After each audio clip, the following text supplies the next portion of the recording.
Hello and welcome to APS Stamp Chat. I am Ken Martin, American Philatelic Society Director of Expertising. Joining me is Irv Osterer, presenting on the synagogue and the stamp. Stamp chats are made possible through the support of APS members and the Mighty Buck Club. If you want to learn more about APS membership or the Mighty Buck Club, please visit our website at stamps.org. For those watching live, your microphone and camera are disabled during the presentation. You can use the chat section to share with fellow attendees. Please submit your questions in the Q&A box, and we'll get to your questions following the presentation.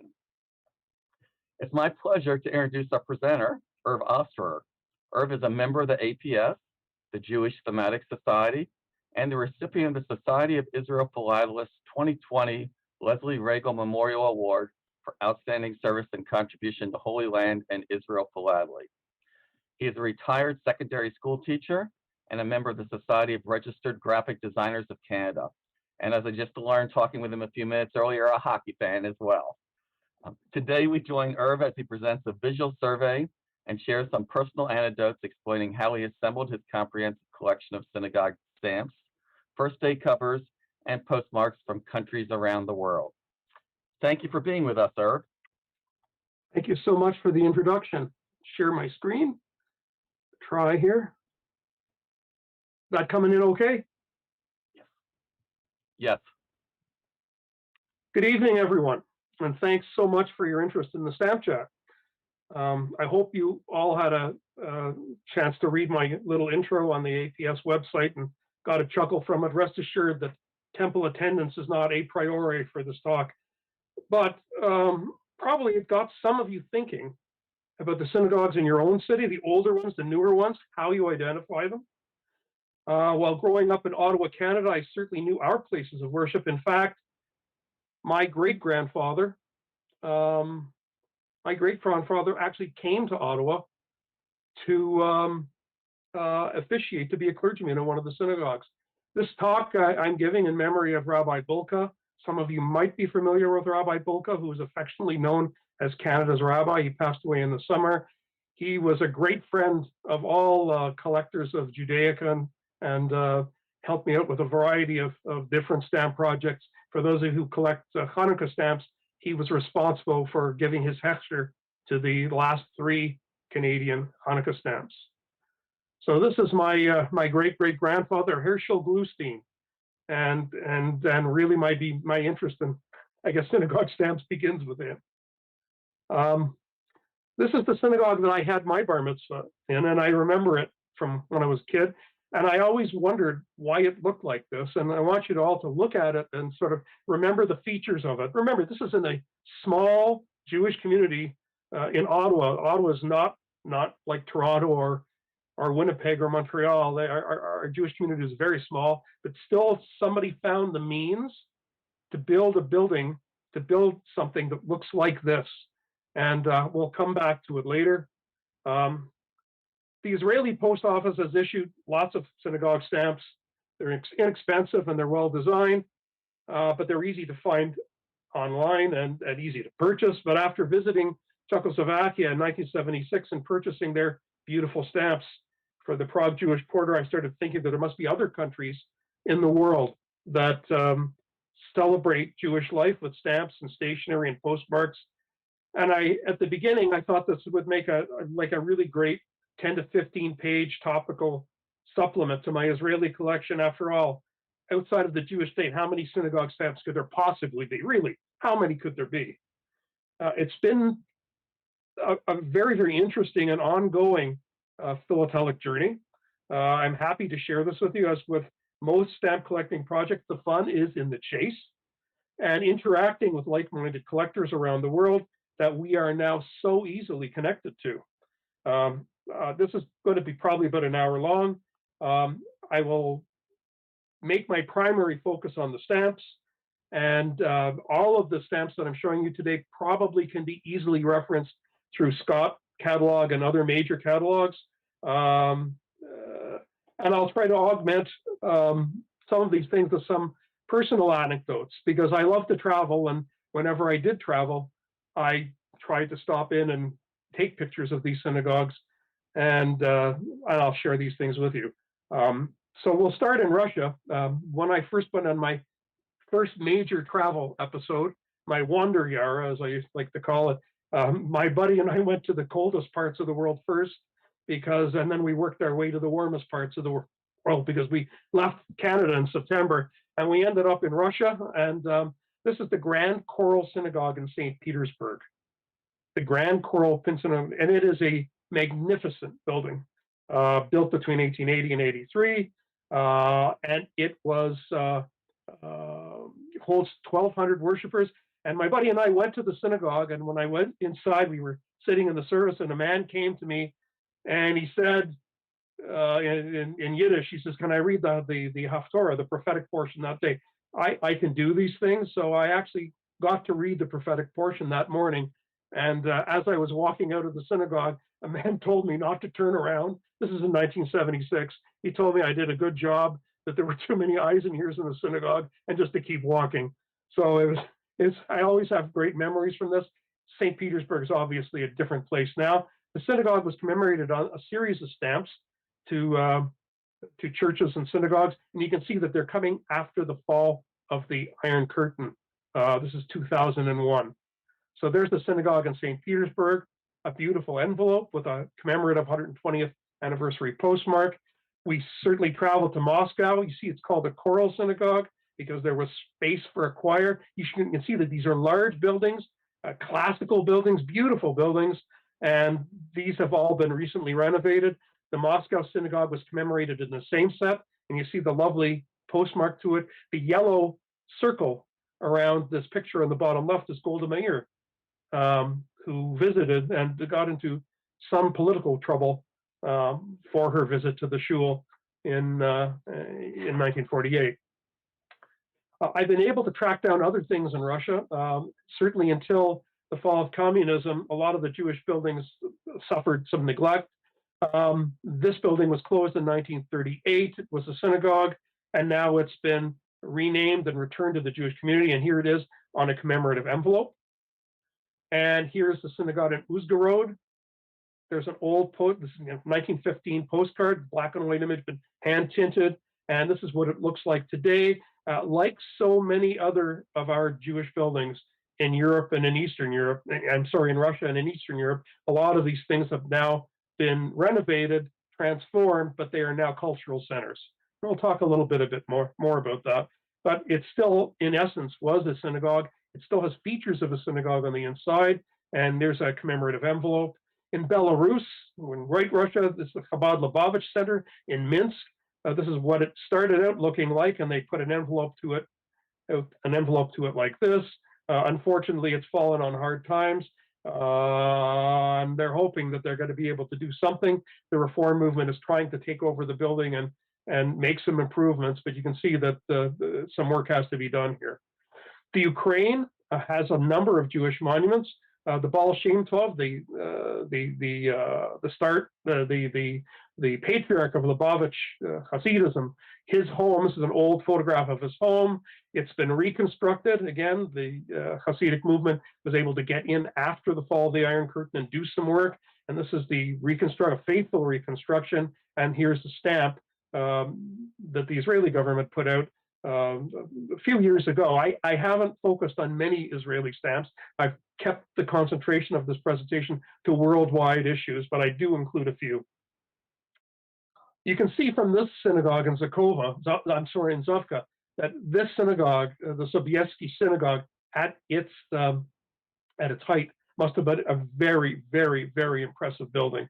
And again, this is what it looks like now. There are efforts to restore it and to bring it back to its former glory. There are no Jews left in this city either, but they are talking about renovating it. And here it appears on a Ukrainian postage stamp in the background.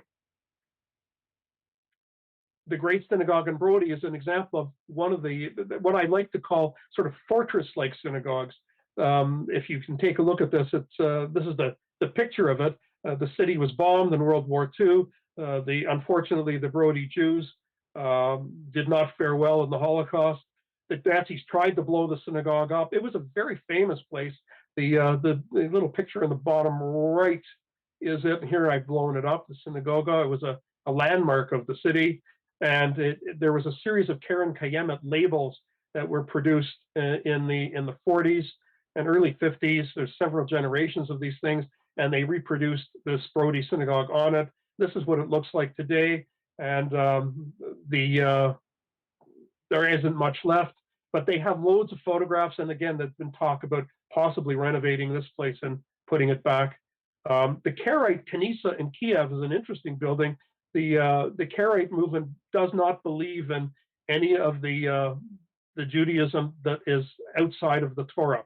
So in other words, they only recognize what's written in the Torah as faith and law. And there's a congregation in Kiev that built this magnificent building.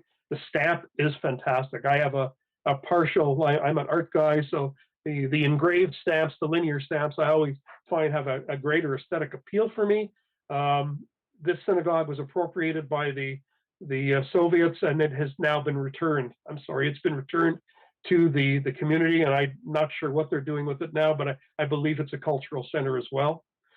In Georgia, this is the Kutase Synagogue, one of 3 synagogues in the city, and you see the outside of it here. You'll see a lot of the synagogues have got a mélange of styles. They sort of marry all these things together. They do this for a variety of reasons. This is the stamp that was put out to the synagogue in Kutase in Georgia, and there is a parallel issue that came out from the state of Israel at the same time as well. Kazakhstan has a Chabad center, and for those of you who don't know, Chabad is the sort of the Lubavitch Hasidim. The Lubavitch Hasidim are the people that you actually see out on the streets and encouraging Jewish people to celebrate their faith.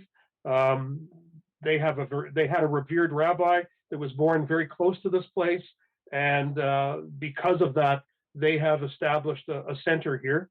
And here's what it looks like on a stamp, the Kazakhstan stamp. And if you see the sign in Hebrew, I was able to get a better picture of the sign.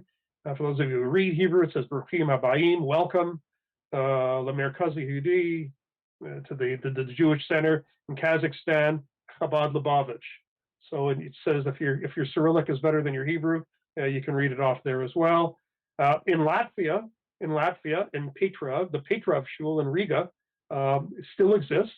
It survived the Holocaust. Some synagogues that were used by the Nazis or occupying forces as storage buildings, hospitals, munitions places, they lucked out and they did survive. Sometimes it depended on where in the neighborhoods these buildings were. So this is now still the center of the Latvian Jewish community. And there's the stamp, quite a nice stamp, issued in 2001. In Lithuania, there was a great synagogue. The whole place, there was a whole, what the sort of name for it was a Schulhof complex. It's a community of buildings that sort of surround the synagogue. This was a very, very famous place, and unfortunately, it was destroyed in the war. And there are plans to restore the synagogue. There's been interesting archaeological explorations, and they found all kinds of stuff.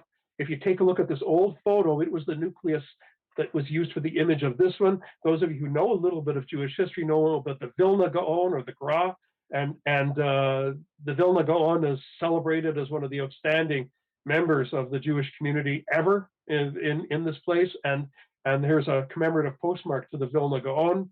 And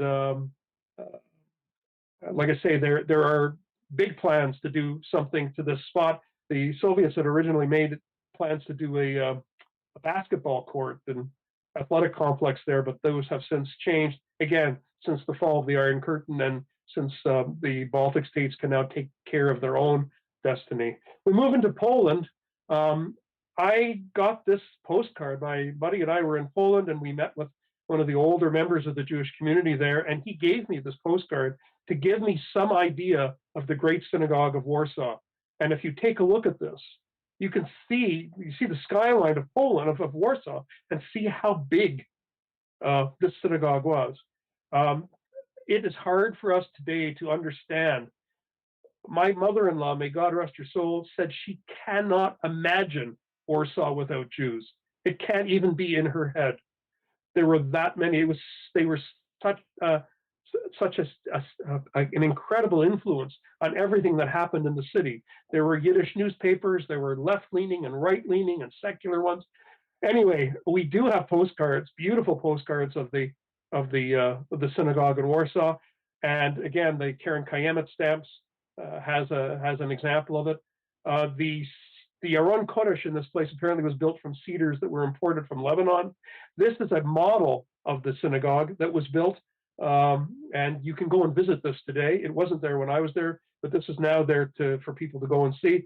And even by the scale model, you can see how impressive the building was. There are a number of other synagogues now that are being reconstructed all over Poland. Now, no Jews live in any of these places anymore, but the people that are there, the generation that is there now, sees a chance to, I'm not sure that I was going to say make right, but they turn these places into cultural centers. And if there is a Jewish occasion to celebrate, they make sure to do it. They try to preserve all the pieces of the synagogue that were integral to their construction, the interior stuff. So here is the Kutase one, and there's a stamp issued to it. You can see that it was built in 1642. And here's another sort of postcard with a postmark for the Kutase Synagogue that was commemorated in a 1986 stamp show. You can see with the Lobomil Synagogue, you can see the Brody Synagogue a little bit as well. It's sort of built like a fortress, and this was built on the borders were all tenuous at this time between the Austrian and the Poland and the Polish and the Russian frontiers. Anyway, at one point, Lubomil was under the auspices of the Austro-Hungarian Empire, and they made these labels, and they were printed in Polish and German and Russian and even Yiddish, and they look like this. You can buy these things. They're not terribly expensive on the internet. How many of these things actually saw postal use is a matter of debate, but you can see that the synagogue is preserved pretty well on this, even though it's not printed with the greatest acuity. It's still certainly there. One of my favorite Jewish experiences, as I mentioned to you at the beginning, is if any of you have a chance, after the plague has sort of reared its head and everybody has a chance to travel again, I would encourage anybody that's interested in Jewish history to go to the Czech Republic and see the Altneu Shul and the remnants of the incredibly rich Jewish community that are still preserved there. The Nazis had the idea that they were going to build a Jewish museum in Prague. So what they did is they looted all the synagogues and Jewish places all over Europe and then shipped the stuff back to Prague. So some of it is there, and in some of the synagogues and Beit Midrashas and other places that were sort of ruined, they were reconstructed and built as sort of Jewish museums. So there is a sort of a Jewish museum complex in the middle of Prague. Those of you who are interested in the Frankenstein story might know that it has its roots in the story of the Golem of Prague that people still say is sleeping upstairs on the roof here. It's an old Jewish legend. It was called the Altneu Shul. Altneu, it means on the condition of, and it also says old. It could be old, new, and it has to do that stones were taken from Jerusalem to build it, and they were supposed to be returned when the temple was refurbished. These stamps are beautiful. There's a whole series of them, and again they're engraved. Again, I told you I have a penchant for the engraved stamps. Really simply done, beautifully colored. And here's some other ones to the same synagogue. The Prague Synagogue, this Altneu Shul, was probably one of the most famous in the world. The blue card label comes from a series of stickers in New York that were printed with famous historical synagogues for fundraising purposes. So I thought I would show you one from Israel, which was a model, and this one. And here's another one with a postcard. So it's been reproduced a fair number of times. Here it is on those Karen Kayemet labels as well. And here it is on the Golem of Prague story, illustrating the Golem of Prague story with Rabbi Yehuda Lemo, who was the rabbi in that story, who actually is buried in the cemetery there. And I wanted to put this on. This is a first day cover. I think these things are so cool. I like the Czechs do a fantastic job with their first day covers. A lot of first day covers today are all, there's just too much stuff on them. The Czechs make sure to make beautiful postmarks and really meaningful illustrations. There are other synagogues in the Czech Republic that have also been, I haven't put all of them in, but there's a whole series of postcards like this one with sort of a generic stamp and things printed on the side. There's another one like this. And again, as they restore these things and turn them into cultural centers after the fall of the Iron Curtain, and when money was more plenty for this and Jewish communities all over the world had a chance to participate, more and more of these things were renovated and fixed up. Here's one in Slovakia. So they put the synagogue on the stamp. And look at this. Isn't this cool? Like this is really thought out well. They take this motif and they use it as a postmark. Here's another one from the same synagogue where somebody has painstakingly restored the folk art from Slovakia that was used to sort of house the lamping, the illumination. It's probably originally a chandelier, and they made it into a beautiful postmark. Really, really nicely done. In Germany, we move into Germany now. This is the Sulzbach Synagogue in Germany. This synagogue was the Jewish community had left the city before the Nazis came to power, so the building was already multi-purposed and used for other things, so it survived. And anyway, a group of people got together after the war, and it was eventually restored back to the Jewish community and then sold, and it now is a cultural center. And this, it's the first one of these things I'm going to show you. This is a personalized stamp. Briefmarke in German means postage stamp. Individual means personalized. So in other words, this is something that the German post office allows people to do. So you see that where it says Deutsche Post 70 and the UPC, not the code at the bottom right, within that rectangle on the left side, you can put anything you want. Obviously, it has to be tastefully done. But if you supply the post office, the German post office, with a full resolution JPEG, they will print your image in there. And if you do it right, you can make a beautiful stamp. So I show you the photograph on the right side, and here is the stamp with this really, really beautiful postmark. I want to give credit to Esme Laurie, who was with the Jewish Society that is running out of England. Esme actually got in the car with her husband and went out to this place and talked to individuals and did a lot of research on it.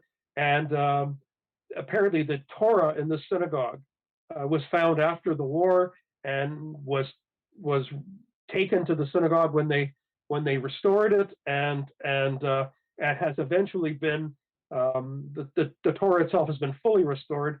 But you can see this beautiful cover and this beautiful postmarks. The German post office makes fantastic commemorative postmarks.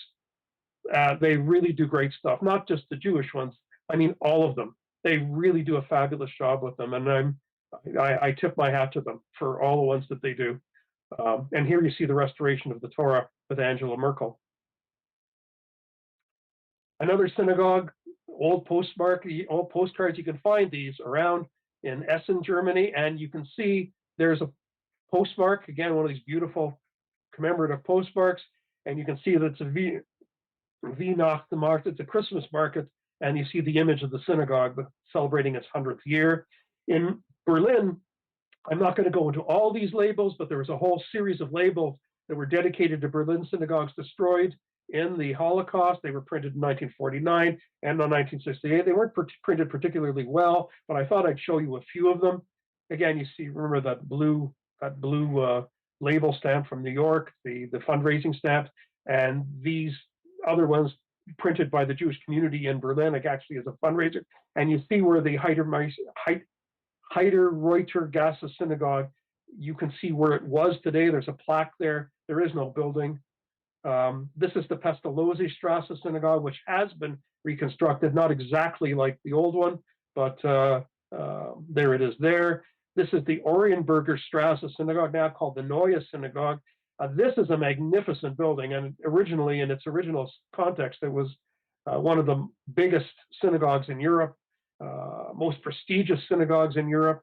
And my buddy and I were there, before it was restored. I saw it when it was needing a lot of repairs in 1976, but it has since been fixed up. It looks fantastic. It doesn't go anywhere near as far back as it did, but the frontispiece is still preserved, and there is a synagogue behind it, and there's a postmark, and a postage stamp that was issued to the synagogue showing an engraving from 1930, and there is a commemorative postmark to celebrate the rededication of the synagogue.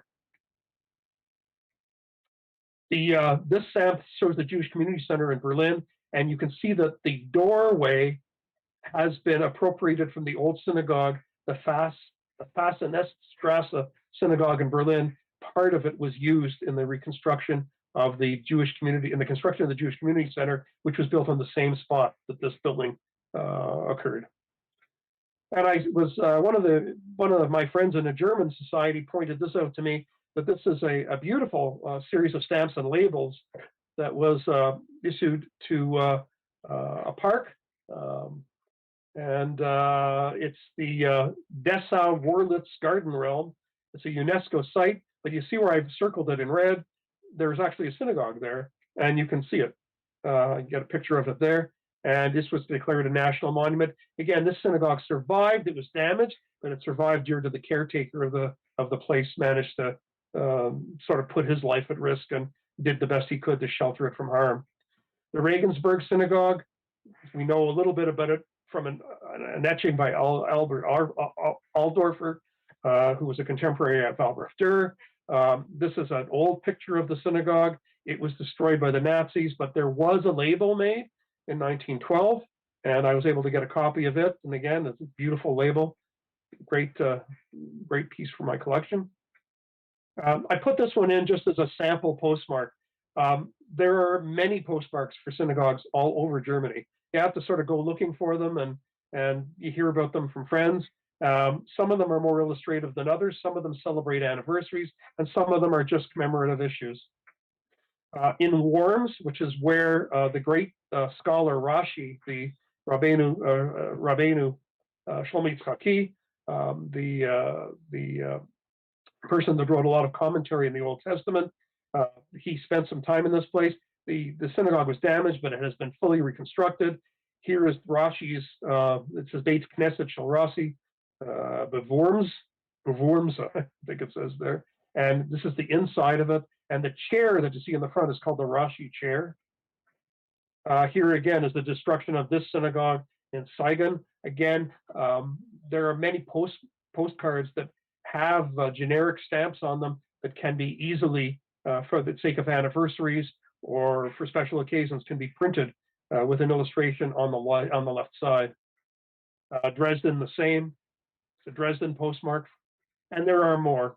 I was in Austria with my students a few years ago, just before I retired, and I want to give a lot of credit to the Jewish community in Austria who've done their best to really make a fantastic learning experience for anybody coming to Austria to learn about the Jewish community there. The synagogue called the Stad Temple, this is a picture of the inside. This is the stamp, which is quite nice.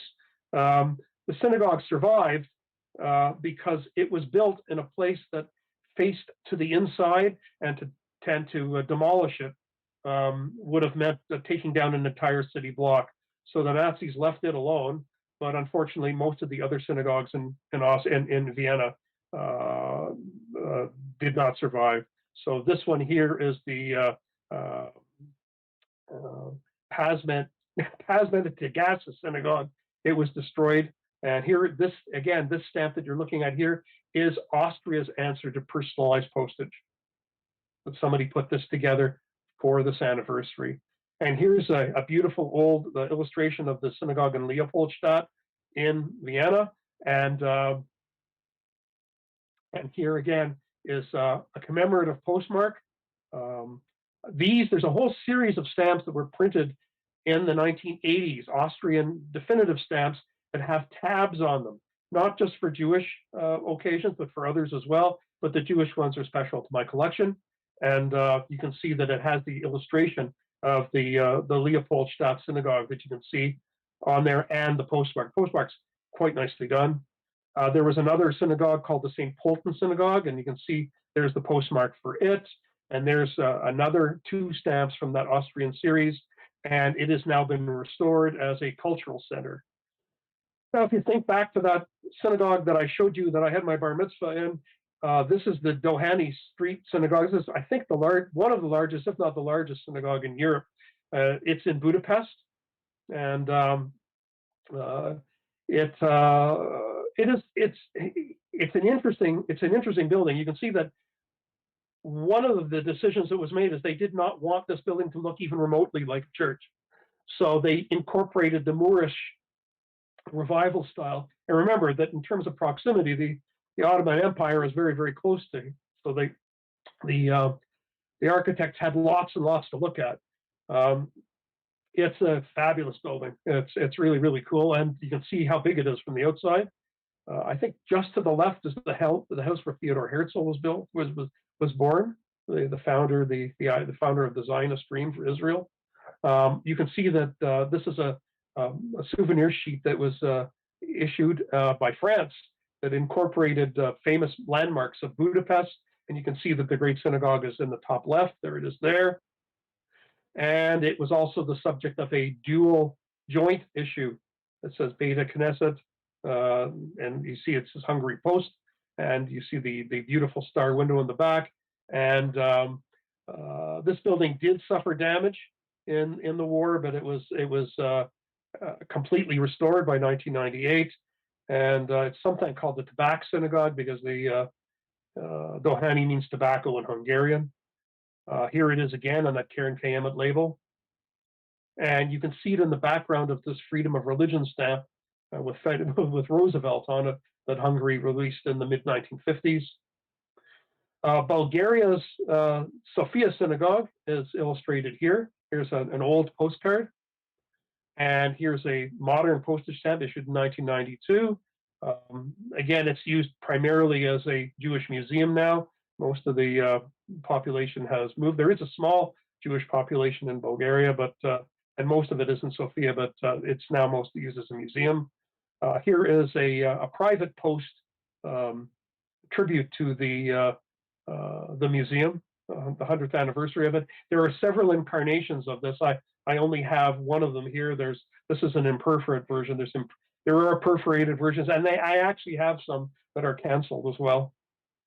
The Serbian synagogues are interesting to look at. I wanted to, like at this point, just quickly tell you that in Hungary and parts of Serbia, there was another movement in Judaism. Like most of us are familiar with the Orthodox and the conservative and the Reform movements, and I guess in Europe at that time you were either Orthodox, which is really the party line, or you were Reform, which was a movement that was very, very much reformist. They were looking at changing a lot of the things that were traditional in Judaism, making it a far more, for lack of a better word, a secular form of worship. But there was something in between in Hungary that called a neologue, and I think neologue is probably closer to what we call conservative today. And the neologue synagogues take a more modern approach to them in terms of decor, in terms of service, in terms of attitude, in terms of dress. They still believed in the precedents and of the Jewish law as it was in terms of the Orthodox sense, but they believed in a more liberal interpretation of everything. So I wanted to show you, just to tell you this, because these synagogues would not probably be in the realm of really, really Orthodox synagogues because they wouldn't follow these lines. But here's the synagogue in Novi Sad, and there it is on a beautiful stamp. So Serbia put a whole series of these things, the Jewish architecture that devoted to synagogues. This is Sukat Shalom in Belgrade. And this is what it looks like here. And this is the Savatica Synagogue. And this one has to be one of the most beautiful synagogues in the world. I haven't been to this one myself. It is just a fantastic place. You can see by this image on the postcard that the the Serbian post office put out with the stamp, and the stamp itself is really, really beautiful. Unfortunately, it has halftone dots the size of golf balls on it, but as a stamp, it looks a little bit better when it's smaller. And this is what it looks like on the inside. And again, those of you that are familiar with Orthodox synagogues, these are far, far more ornate and than most Orthodox synagogues are today.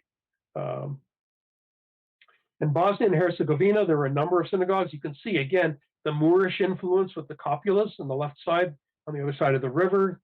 And this is what it looks like in color.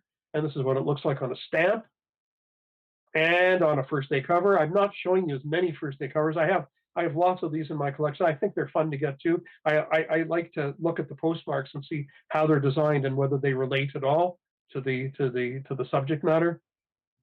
The Zeneca Synagogue, I'm sorry, is portrayed here. Unfortunately, their Jewish community did not do well in the Holocaust, but the building, again, as what we are seeing happening, a lot of these buildings are restored to what is left of the Jewish communities, and either they sell them back to the city or they reach some sort of an agreement to turn the museum turn the building into a museum. And when they do have to have Jewish services or Jewish events, that they use them for that. And there's the synagogue here. And here's one in Croatia. This synagogue was destroyed during the Holocaust. Plans have been made to renovate it. They are ongoing, but the stamp is here. Really quite a nice postage stamp, really nicely done. In Romania, this is a whole series of stamps to the Raudouts Synagogue.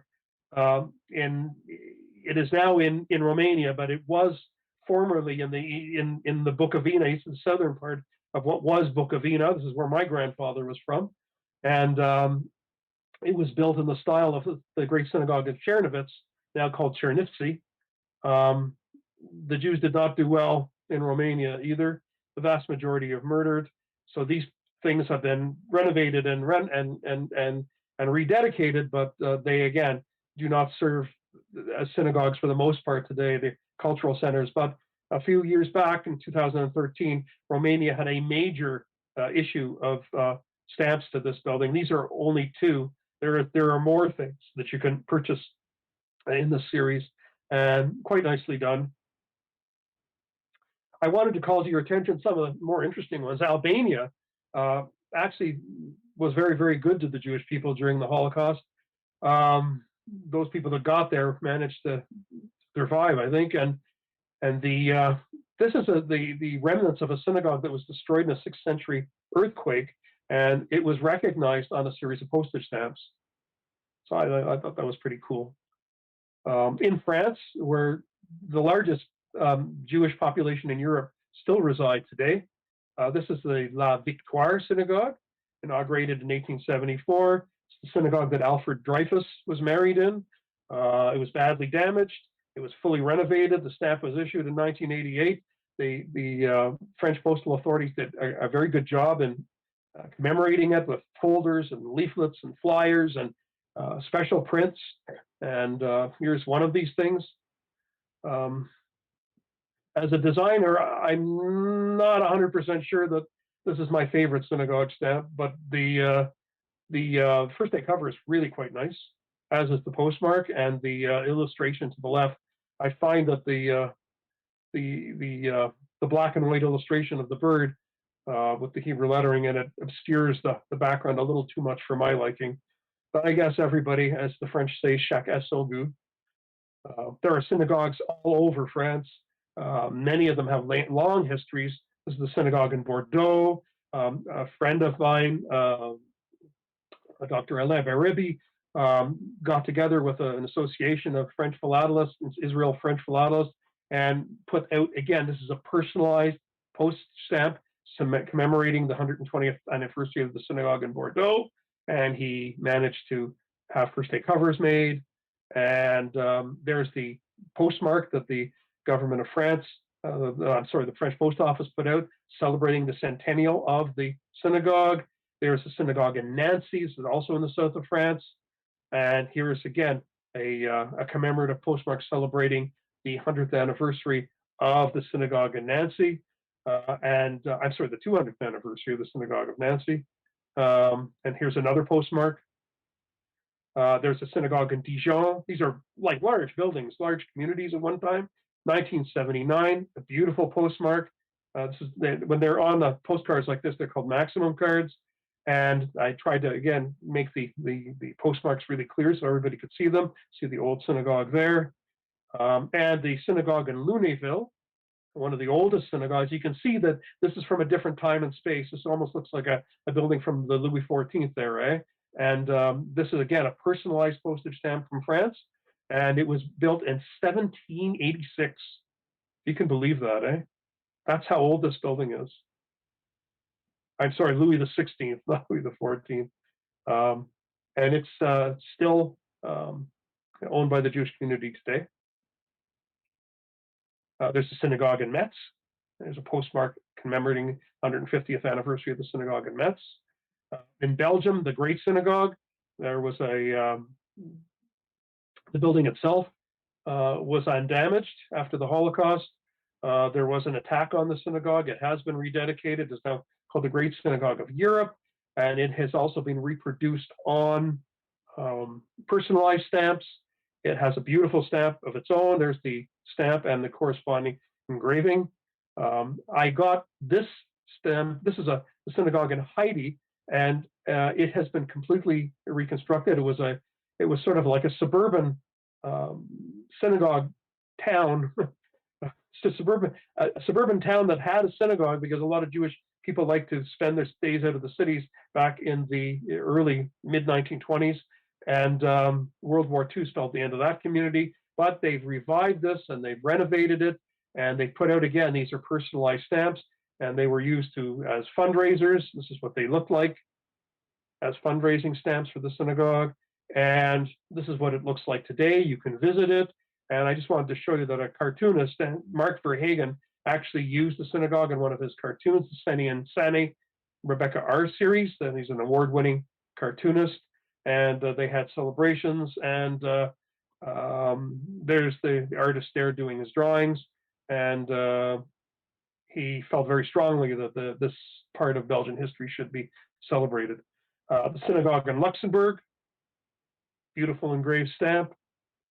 The synagogue in Holland, called the Portuguese Synagogue, because when they built it, the Spanish were at war with the Dutch, so the Portuguese, they called it the Portuguese. This is a beautiful, beautiful place. If you take a look at the stamp, you can see that the circle around it has a cross instead of a Star of David.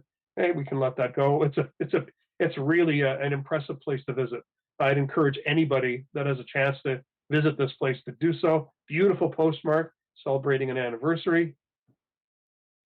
The Dutch community did not do all that well in the Holocaust. Many of the synagogues were destroyed. Most of the communities were pretty much decimated. This is Winterswijk, and there's a stamp celebrating the Winterswijk Synagogue, which has been preserved, and it's open for guided tours and museum visits and things. This is the synagogue in Groningen, and it is the same. There is a small community there, and you can attend services there, but only on specific days. And here's the stamp for it. The Dutch government put out a series of stamps for the small towns, and it's cool that you can, if you're diligent, you can find where the synagogues are in the small towns. And I was able to get postmarked generic stamps with the pictures of the small synagogues enlarged from the map. And you see around the yellow one, there's the Elburg Synagogue as well. Those of you who have never had a chance to visit Spain, please do so. It has incredible more like Islamic and Jewish and Christian history. Wonderful stuff to look at. A lot of the synagogues were turned into churches. A lot of and because of that, some of these things stay. You know, like they weren't completely whitewashed. They were parts of the facade stay, and now a lot of them are being renovated. And here's one, Santa Maria la Blanca, in 1550, used as a monastery and a warehouse. Now it's restored. It's a national monument, and you can see it's commemorated on Spanish stamps. Postmarks. And here's the Corpus Christi Church in Segovia, formerly a synagogue. And I'm indebted to Ellis Blomberg for making sure that I was aware of all this, because I had missed this initially. Ellis has a terrific synagogue collection as well. So it says Caminos de Sefarad, the sort of the walkways of Sefarad of Spain, Jewish Spain. Another one in Girona. This is what the sheet looks like when you get it. In Gibraltar, they have a few synagogues. This is the Shar Shamayim Synagogue. I was able to get a picture of the window, which was difficult because the streets are so narrow, but the synagogue stamp, the postmark celebrating its anniversary is there. I have a few of these. In Portugal, the synagogues are now, there is a few synagogues that are open. Again, renovated, restored. This particular one is the first one to be built on Portuguese soil since the 15th century, late 15th century. It's now 100 years old, Synagogue Shari Tikva, and this is what it looks like on the inside. And this is a souvenir sheet, a Portuguese souvenir sheet. The Synagogue of Tomar that was declared a historical monument in 1921 and was saved by a Jewish engineer from Poland that was able to stay in Poland, and the Polish government granted him citizenship, protecting him from the Holocaust, and he did the renovations in this, a first day cover, and you can see here's the inside of it, taken with a very wide angle lens. And this is the Kaduri Mekor Chaim Synagogue in Porto. And there was a national council, International B'nai B'rith Council meeting here in 2019. And there's a special personalized postcard that was issued for this. My good friend Greg Phillipson was able to get me a copy of this, and here's what what it looks like on the inside, and you can compare it with a photograph. Italy, I've got a special place in my heart for the synagogue in Florence, because I lived on Florence Street all my life, and this is the in Ottawa, I mean, and the synagogue is magnificent. You can see what it looks like in this aerial photograph here. Unfortunately, it's surrounded by all kinds of security stuff now, but you can see on the inside how beautiful it is. And it's well worth a visit. This slide means a lot to me because these were my father's last words. The Great Synagogue in Rome, which is again surrounded by all kinds of security stuff, is a melange of styles. You can see that it's Art Deco. It's got a dome made out of aluminum.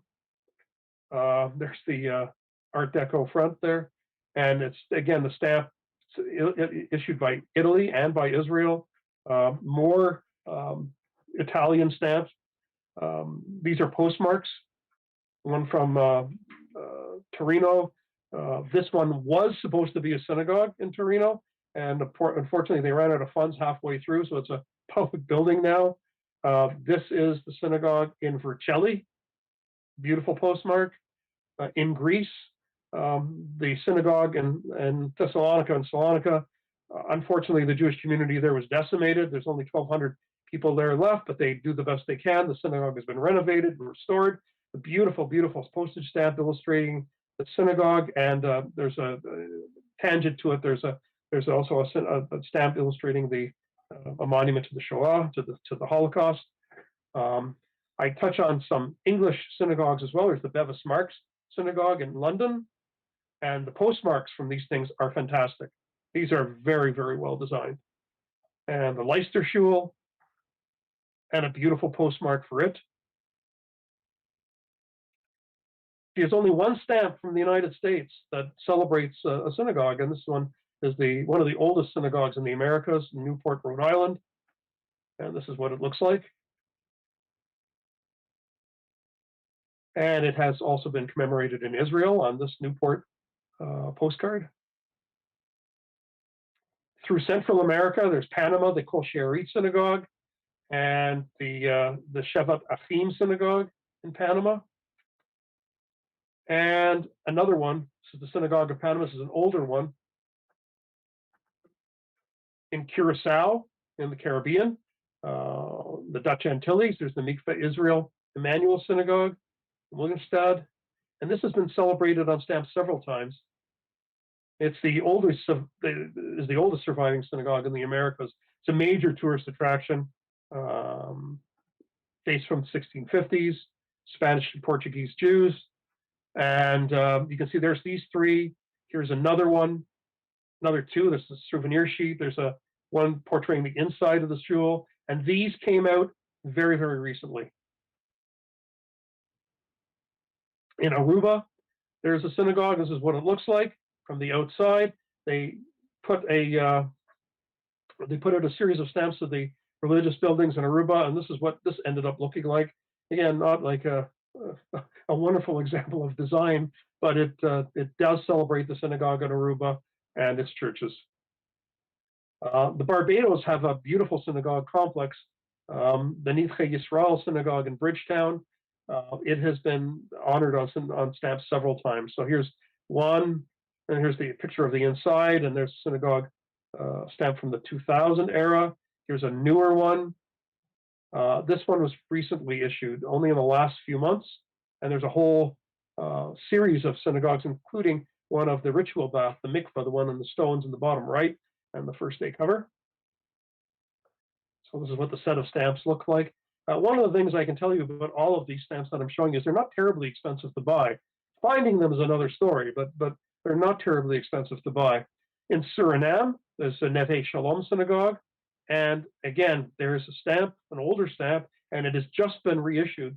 In 2020, there was a new stamp issued to it, and these are quite nice, and a far better illustration of the synagogue and the street that it occupies. And there's the first day cover for it. I do have some material from South America. This is the Templo de la Congregación Israelita Argentina, also called the Templo Libertad. And you can see from the facades of these synagogues that they're looking, a lot of these places are looking at European models and trying to bring them to North and South America, and to even into the Caribbean and other places as well. They're trying to preserve as much of the heritage of these places as they possibly can. This is the Kahal Tzur Yisrael in Recife. This is a stamp commemorating it, and this is where it was, and it has now been restored. And they have this Jewish festival every year, and all kinds of people come to see it. I do want to mention that there was a synagogue in Kefang in China, and we know this from the Jesuits that were over there to convert people to Catholicism, and to their surprise, they found Jewish people there.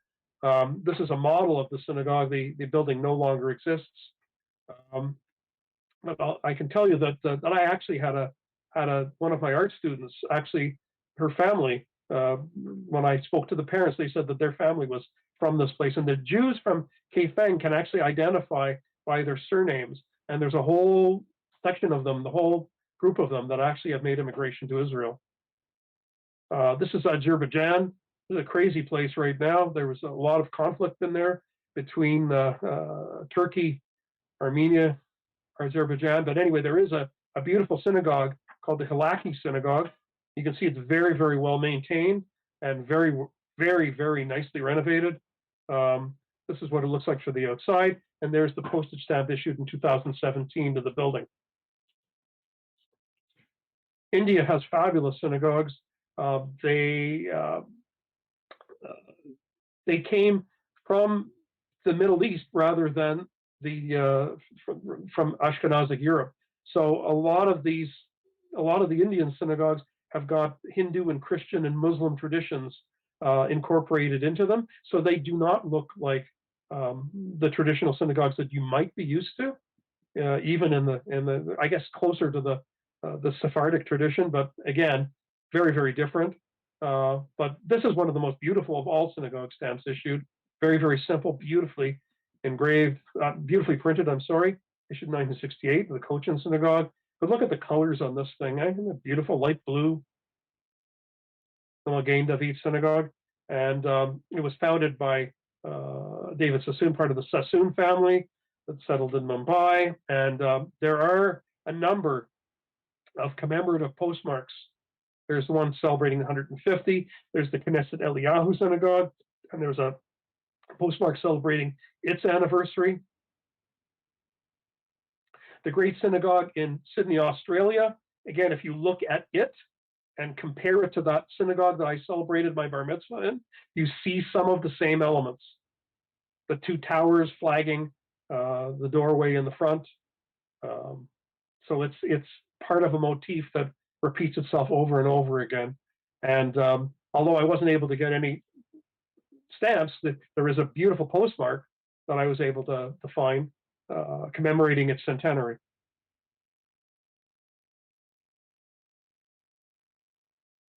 We move a little bit into the Middle East. I didn't do a lot in the Middle East because I told you that the Israeli stamps are easy to find and easy to look at. Duro Europos is a place in Syria that's a very, very, very important archaeological site dating back to 244 of the Common Era. And what's important about it is the paintings. There are all kinds of figurative images that don't necessarily belong to the Jewish tradition. I'm sorry, you can see them on the walls. I'll show you better slides of them. But what's interesting is that at these times there was a synthesis. A lot of the Hellenistic traditions had leaked into Judaism. Some in more, depending on where you were, more or less.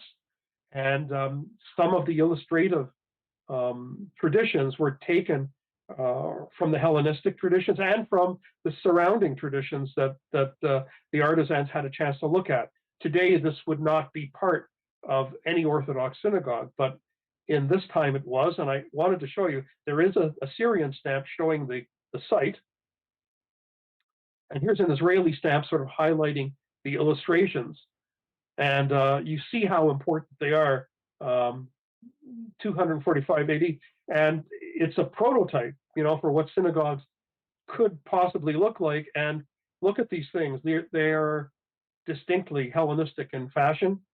They actually look very, very much like the Fayum paintings in Egypt that were done in Hellenistic times, where the faces were painted on the fronts of the coffins.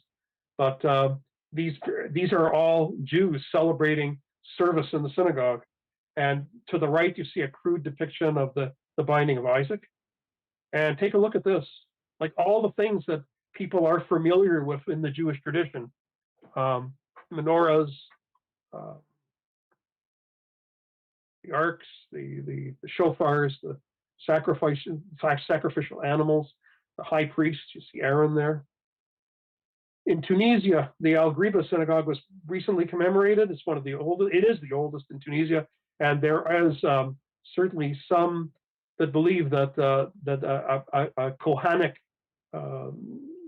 part of the Kohanic tribe escaped the destruction of one of the temples, I think the first temple, and made its way to this place. And their descendants are the ones that live on the island. And Tunisia still, for the most part, they watch over them, they keep them safe. There have been issues, but the stamp is really quite beautiful. If you have a chance to get it, I'd suggest you do. There's a postcard as well. There's an Egyptian stamp. Now I put this in here because this is the booklet it comes in. And I am not 100% convinced that these stamps ever meant that the Egyptians ever used these stamps for postage. The synagogue itself is famous for its geniza, where they took the old manuscripts and old prayer books and wedding contracts and Torah scrolls and prepared them for burial. The stamp itself is part of this booklet, and you see the stamp in the bottom right. I took a little piece of the booklet out and I put it in, and the stamps on the other side. I had a friend of mine, my friend Neil, went to the synagogue and he brought me back that little Ben Ezra synagogue booklet, and it's actually about the size that it is, and it's a really nice thing to sort of mount in with the whole thing. In Israel, I didn't touch on very many, but I wanted to show you this one because this is one of my favorites. This is the Beit Alpha Synagogue that was discovered on Kibbutz Hefziba, and this was just discovered by accident. The floor is almost complete, and this is what it looks like when you go to see it. And this is the stamp that the Israeli post office put out to it, and you can see that it's this form. But again, remember what I told you about the coming from a time that you're seeing in a synagogue the center point of this is the god Apollo, surrounded by the Hebrew months of the year. So it's fascinating from a number of different points of view. There's the first day cover, postmarked with the Hefziba postmark. Rishon LeZion, one of the first synagogues built in Israel. There's a postcard from like 1912. There's a label that's from the 1930s. There's a postmark from 1952, and this is what it looks like now.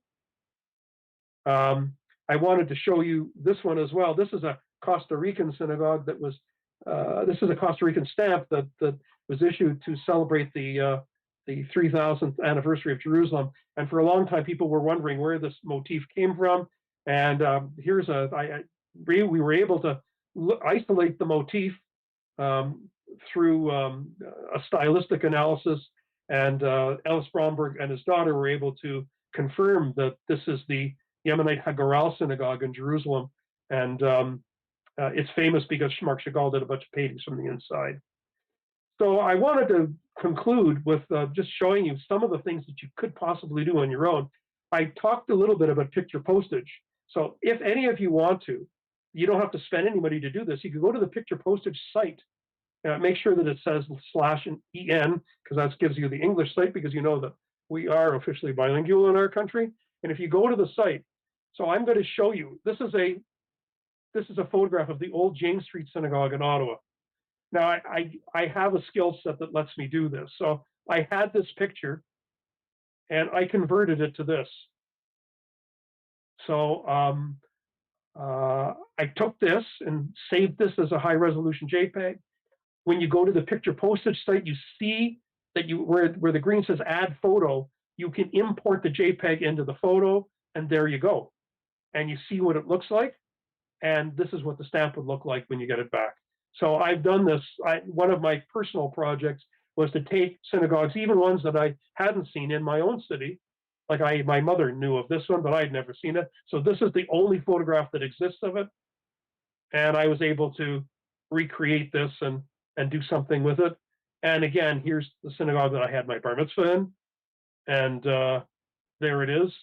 I see I made a bigger tree and put a little store. Let's see that I put a sign on the other side. And this is what the stamp would look like in the end. Canada Post is now seriously considering enlarging the picture plane on these picture postage stamps. So in other words, you see where the dots are and where that other framing device was on the other stamps? They are thinking about getting rid of those things, just keeping the Canada, and the little gray P at the bottom right signifies that it is for domestic postage, but you do have the option when you buy these things of getting international and American rates. In Canada, we have a rate specifically for the United States and another one for international. We get a better deal when we send mail to the States. I want to leave you with some reference material. I don't know Harvey, but if you have to buy a Hanukkah present for somebody and you want to get them interested in Hanukkah stamps, as we say in Hebrew, kol hakavod to Harvey, this is a lifetime's work, and it is really an impressive volume. He has done a really, really terrific job in putting this together. Nothing is definitive, but this is as good a start as anybody that would be entering this topic could possibly get. I think you can buy this on eBay. I'm not 100% sure, but I wanted to raise this to your attention. I wanted to call into attention, I put Ellis's first article in the Israeli Philatelist, that the Israel Philatelist, the Society of Israel Philately, has references to synagogues and synagogue stamps. Their editor, Don Chaffetz, is just, if not the best guy in the world, almost the best guy in the world. You can get the website is there. You can join. It's not all that terribly expensive to join. They have a very, very good journal on a wide variety of topics. The Jewish Thematic Society, the editor is Gary Goodman in England, and Gary has a very, very close-knit group of people that, again, exchange information and talk about Jewish topics. They do synagogues, and this is again where I saw Esme's work and was able to take in a presentation that she made on synagogues. If any of you have ever have a chance to buy this book, in Canada we're bilingual, a lot of us. This is Claude Wingstein's book called Judeo-Postal. It is a fabulous reference to all things Judaica. It's written in French. It's worth buying just for the immaculate reproductions and imagery that's in it. And if you ever have a chance to see it in a library or look at it, I suggest you take the chance and spend some time. I want to call to your attention this book that's coming out on November the 30th this month. I talked to the author a little bit about this. He has a very interesting take on the entire idea of sacred spaces, and in terms of what is left in a lot of Eastern Europe and Russia and Jewish places, that even if those spaces no longer exist, he articulates those places and photographs them. It's a really, really, really fascinating look and rethink of all the things that go into preserving this heritage and this history. I never end these things without giving a thank you to all the people that helped me along the way.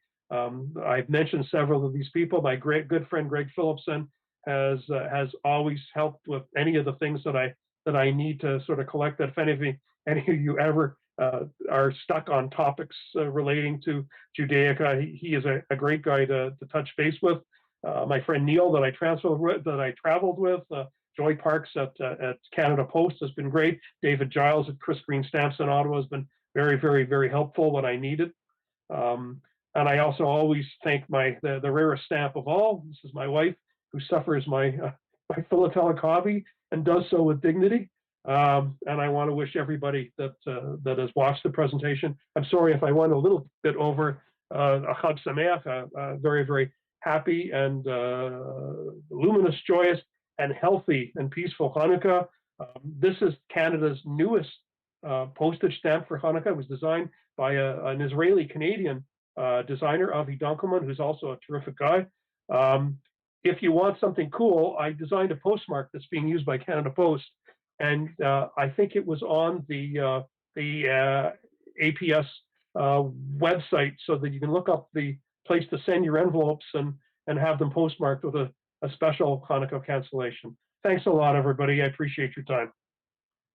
Irv, I think you have one question in the Q&A right now, and if you have a few minutes, I think we'll take a couple other questions. Sure. The one question I'll read for everybody was from Greg Phillipson. He asked, what % of European synagogues were destroyed from 1933 to 1945? And sort of a two-part one, then how many remaining are actually utilized as synagogues for worship and not as museums and or cultural centers? It's a hard, you know what? It's a hard number to come up with. The reality is, one of the reasons I showed the work by the reference to the book in the end by Jason Francisco, is he's actually finding places that we did not know of. I'll give you a really interesting example. When I was in the Soviet Union, the old Soviet Union, the fellow that I was traveling with was, his father was born in Minsk. So when we went to the hotel in Minsk and we asked the hotel manager, could you direct us to the synagogue in Minsk? He looked at us, he said, I'm really, really sorry, there are no synagogues in Minsk. Except I was smart enough before that I consulted a number of other sources, and I had an address. And I don't speak Russian, but I can stick handle. I can read. I'm good with languages.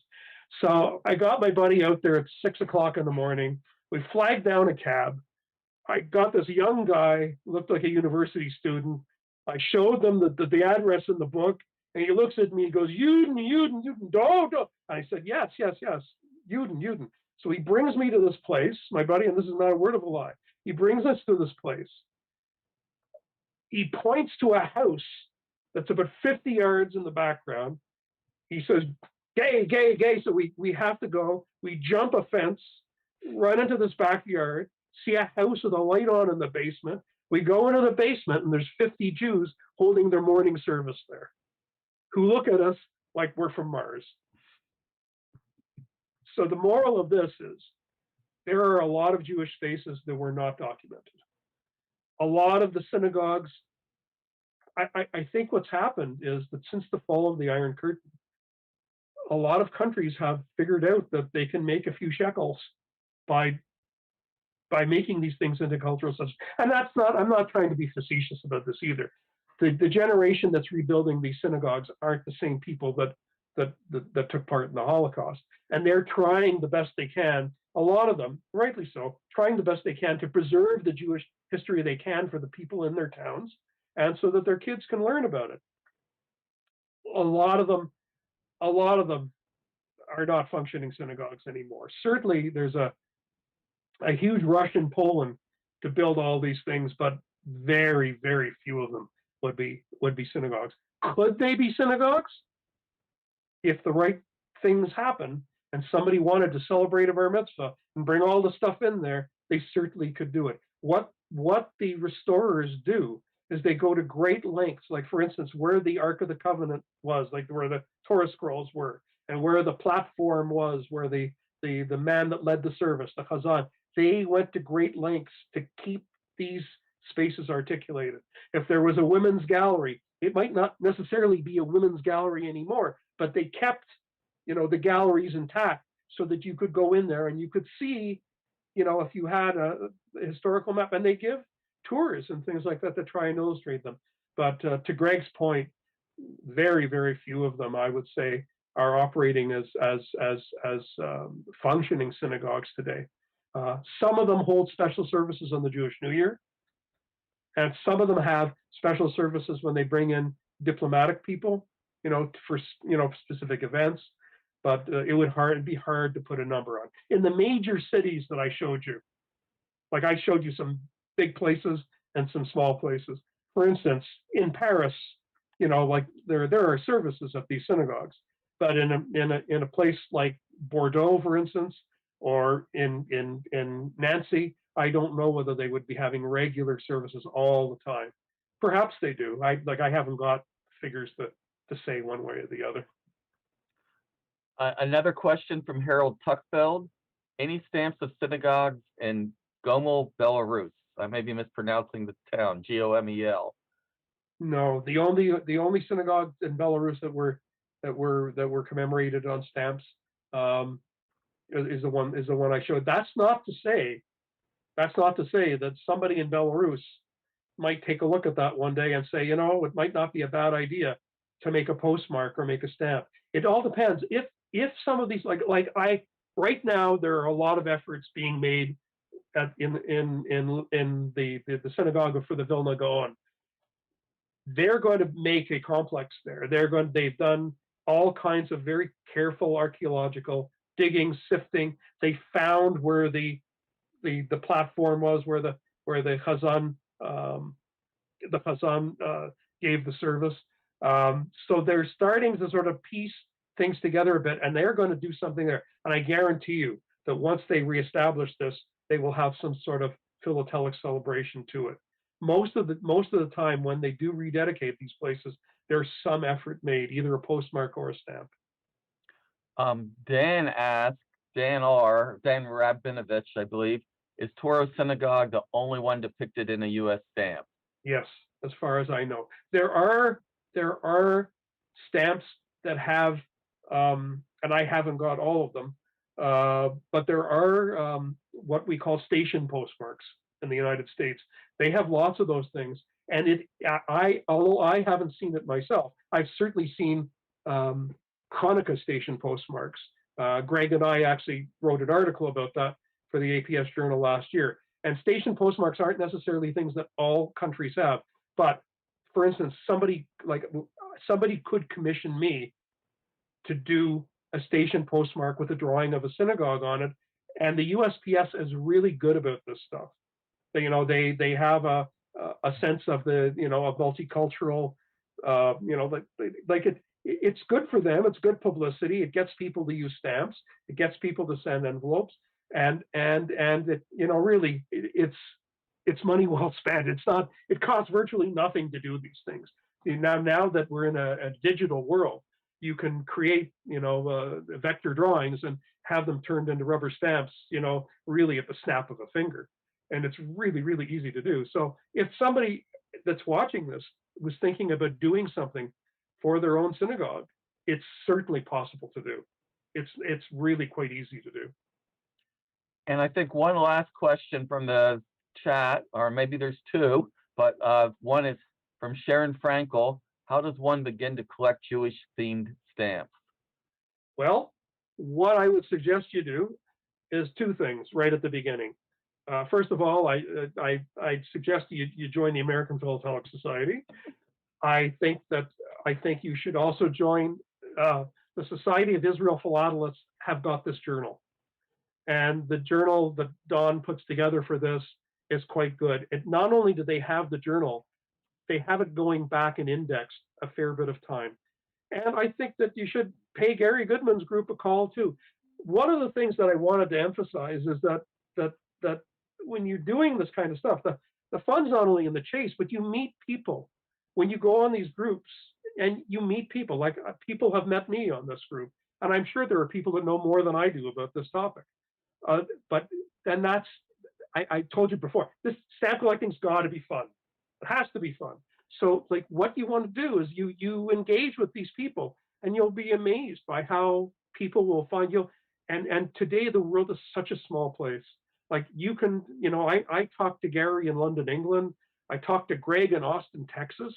It's like talking to my son in Ottawa. Like it's nothing. And what happens is people do communicate. I see that there's a message from Izzy Baum in Montreal. Like if I'm not sure, there was a synagogue thing that I wasn't sure about, a Hanukkah thing that I wasn't sure about.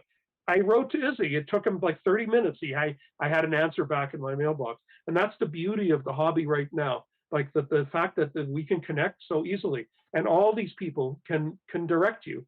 Certainly there's eBay, certainly there's Del Camp and Hipstamp and all these other things. And there are trading groups and forums, but I think that the first place, probably is the Society of Israel Philatelists Journal is a great resource. I think that people should look into that. I think that and again, I would suggest you send something to Gary Goodman's group puts out a newsletter as well. It's not quite the same as the SIP journal which is offset printed and distributed and things like that, but it has all kinds of great information in it. And again, the contact information is in there too. And what I find almost universally is stamp collectors are just great people. They really are. They are willing to share. They're willing to go out of their way to do all kinds of things. And again, what happens is somebody might be like for instance, somebody who collects baseball stamps may be going through somewhere, and all of a sudden they see a synagogue. They'll hold on to that. They'll say, Irv collects synagogues. I'll just put him onto this. And so one never knows. There's a wonderful serendipitous quality to this that is also like part of the fun, part of the game. That's one of the really like the digital world has its advantages and disadvantages, but this part of it is really, really cool. The fact that I can talk to you like in real time, like it's I remember going to Expo 67 in Montreal and going into the Bell Pavilion and looking at that, and we're like, holy shit, look at this, like people, and it was all in black and white and grainy, and we were mesmerized by it. But look at what we can see now, what we can do now. So the hobby has lots and lots of room to grow. I'm hoping that that more young people will be involved in it. And when I was teaching, I did a philatelic project every year with my graphic design students, and I never did the same project twice, ever. I changed them up all the time. There's lots and lots of stuff to do. So. Thanks, Irv. And a couple of the participants added, Greg Phillipson mentions the Judaic Thematic Society is a free membership. Frank Bloom says checklists are available from the American Topical Society. And another participant wanted to remind people that Irv designed a postmark for Canada Post for Hanukkah this year. So congratulations and thank you, Irv. That's an excellent presentation. To everybody, Remember, if you missed any part, please visit the APS YouTube page to watch Irv's presentation, and feel free to share it with your friends. Don't forget to like and subscribe to the APS YouTube page for all of our future stamp chats and other video content. If you're not a member of the APS, please join today, become a part of our stamp community. And for more information, you can visit stamps.org. And thank you and goodbye. Thanks again.